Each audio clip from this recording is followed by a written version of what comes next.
your cervix shrink and undilate in labour and birth? And the answer is yes, it can do. Hi, I'm Angie. I've been a practicing midwife for the last 13 years and hit the follow button for more pregnancy, birth and parenting information. And if your cervix undilated went backwards during labour and birth, let me know in the comments below your experience. The first thing that can make the dilation shrink a little bit is fear and anxiety during labour and birth.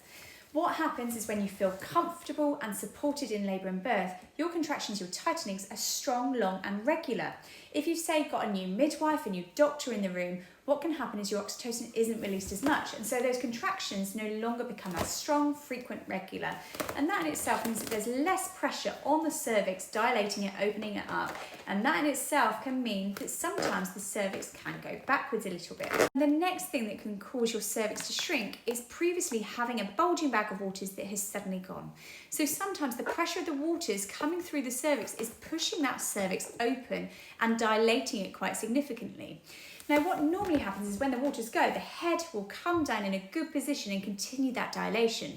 But very occasionally, if the baby comes down in a funky or awkward position, maybe isn't putting enough pressure on that cervix, what can happen is that when those waters go, suddenly the cervix itself shrinks because it's no longer being opened up by that bag of waters, and that in itself can cause a slight regression in cervical dilation because you've gone from pushing that cervix open with that bulging bag of waters to now suddenly something coming down, maybe applying that pressure in the same way that it used to. That's the same for if baby suddenly does a complete 180 in labour. So maybe baby was in a less than optimum position.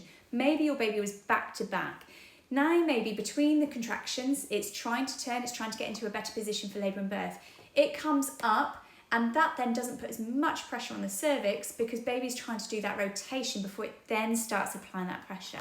And so for some women and people, that can cause a backwards point in some of the cervical dilation. So instead of continuing to dilate, whilst that rotation is happening, baby comes up in between those contractions and then rotates. Because of that, there's less pressure, and that's what can cause the reduction in cervical dilation. All of these things are often accompanied by your contraction spacing out more, not being as strong, not being as frequent, or being longer, or sometimes you'll get a couple together at once and then a big gap. So what can help the cervix dilate more? Feeling safe, secure, thinking about ways to release your own oxytocin.